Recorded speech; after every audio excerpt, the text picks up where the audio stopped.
Adding your own design to a cake sponge is a fun way to give your cakes that extra special, personalized touch.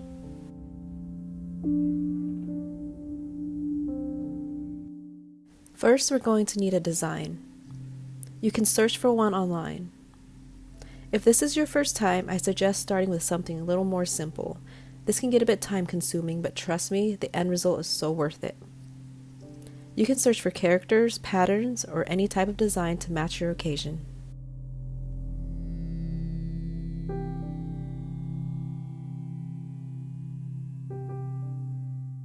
Cut out parchment paper to fit the bottom of your round cake pans.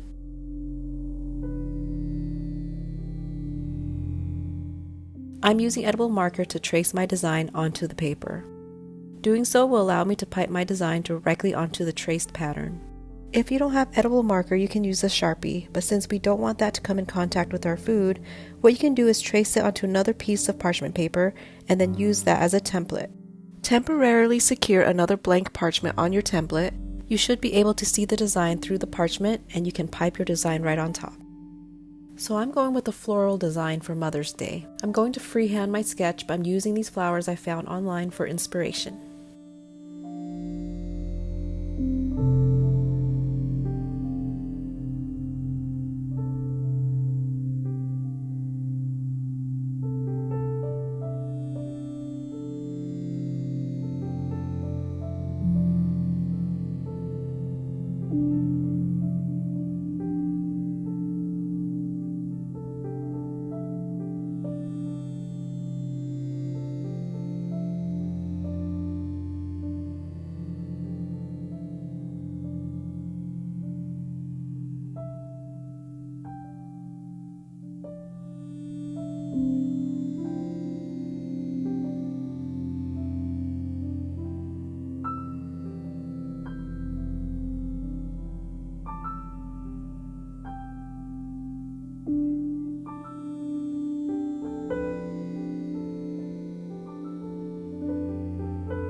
Once you're happy with your sketch, we are going to make a paste that we will use to pipe our design.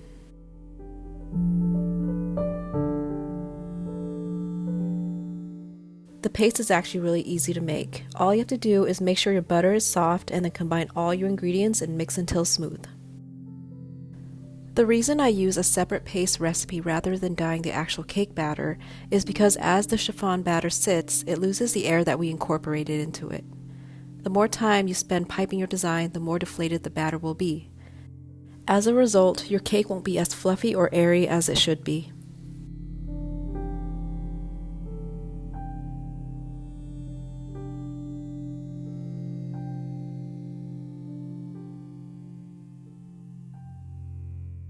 Now as for the tools, you can use a piping bag with a really small round writing tip, or if you're familiar with making cornets, you can make those instead. Cornets are basically DIY pastry bags. They're small cones made from parchment paper. I learned how to make these when I worked in kitchens and we had to write special messages on dessert plates. It's been a while and I'm a little rusty, but you get the point.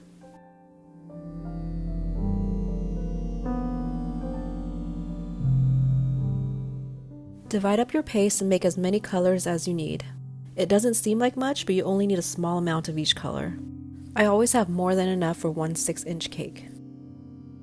Make sure your colors are very saturated and vibrant so that they will show up and stand out.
There are numerous ways you can do this.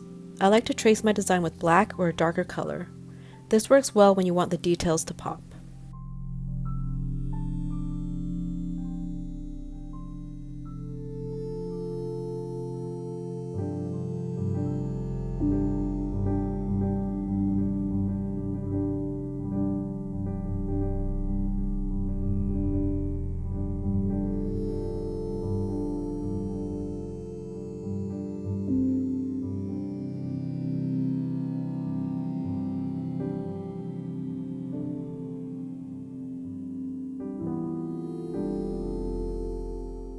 If you trace the design, keep in mind that the more delicate and thin your lines are, the more likely they'll peel off with the parchment paper after you bake them.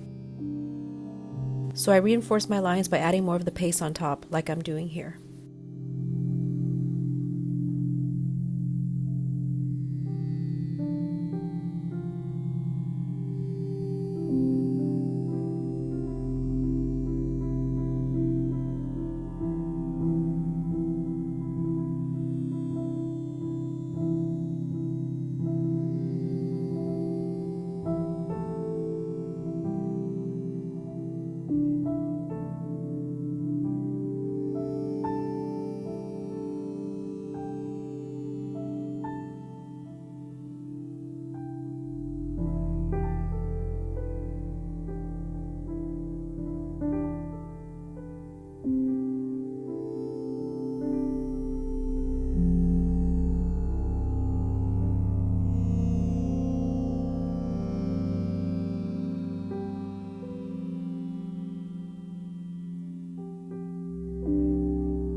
Here is an example of a design I'm piping without outlining with a darker color.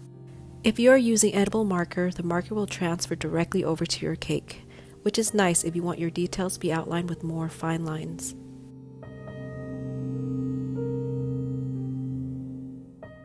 Once you are happy with your design, put it in the fridge for at least 40 minutes or until it has set. Now you can make your chiffon cake batter. You can also find the same cake sponge recipe on my mixed berry chiffon cake with Chantilly Cream video, where I show you how to also make a berry jam for your filling. Combine your yolks and sugar and whisk until it becomes a pale yellow color. It should take about 5 minutes. Add your milk, oil, and vanilla extract.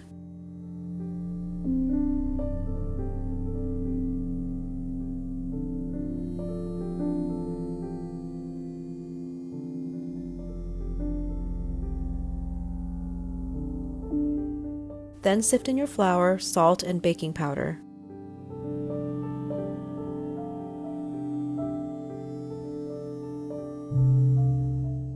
Combine until you no longer see any flour lumps.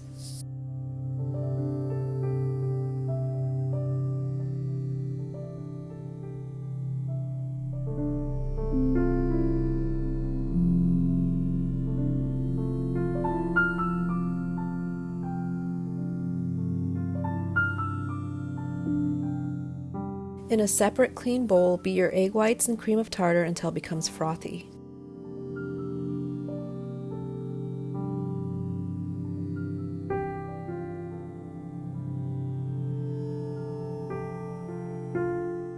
Then slowly stream in your sugar and continue beating until you get stiff peaks.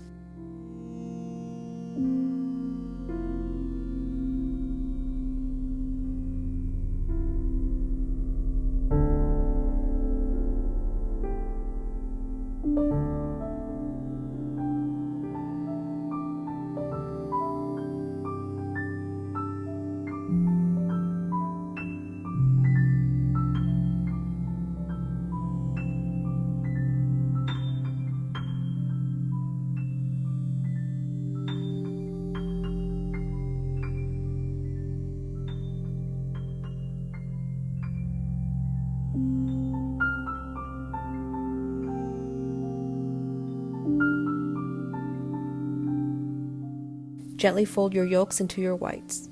Be careful not to deflate any of the air that you incorporated. It's okay if it's still a little streaky. You don't want to overmix. Then once that's complete, you can pour your batter directly onto your pipe design. Remember, you do not want to grease your pan.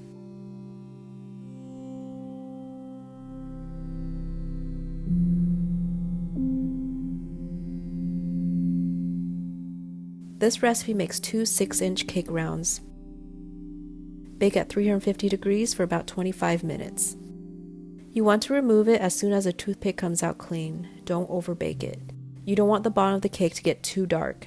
Another tip is to use a lighter cake pan to prevent it from browning too much at the bottom. Now gently tap it on the counter to remove any large air bubbles.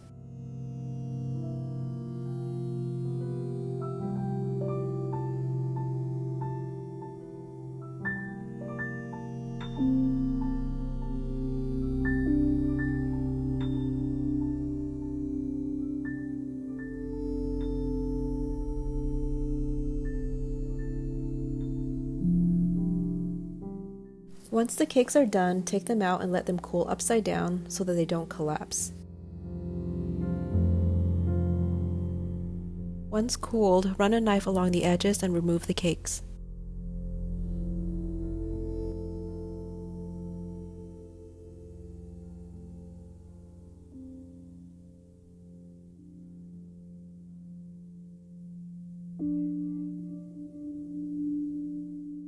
You can remove the browning on the edges by gently rubbing it off with the paper towel. This part is optional, but I do think it looks better.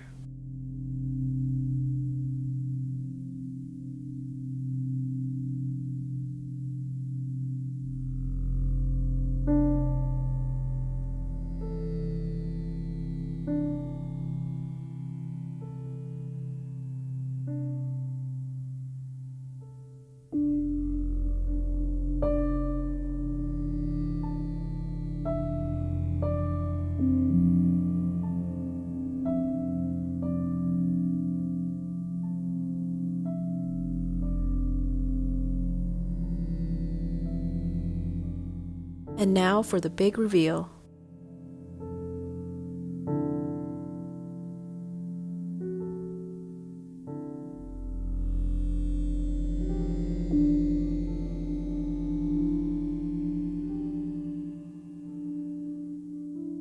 Notice the 2 yellow roses on the left side. The one on the bottom was outlined with the edible marker and the top one was not. It almost blended in with the cake because the color wasn't dark or vibrant enough, and also the cake is more brown than it should be because I baked it in a dark pan. I like to pair my chiffon cake with fruit and whipped cream. A lighter filling pairs well with a light and airy cake sponge.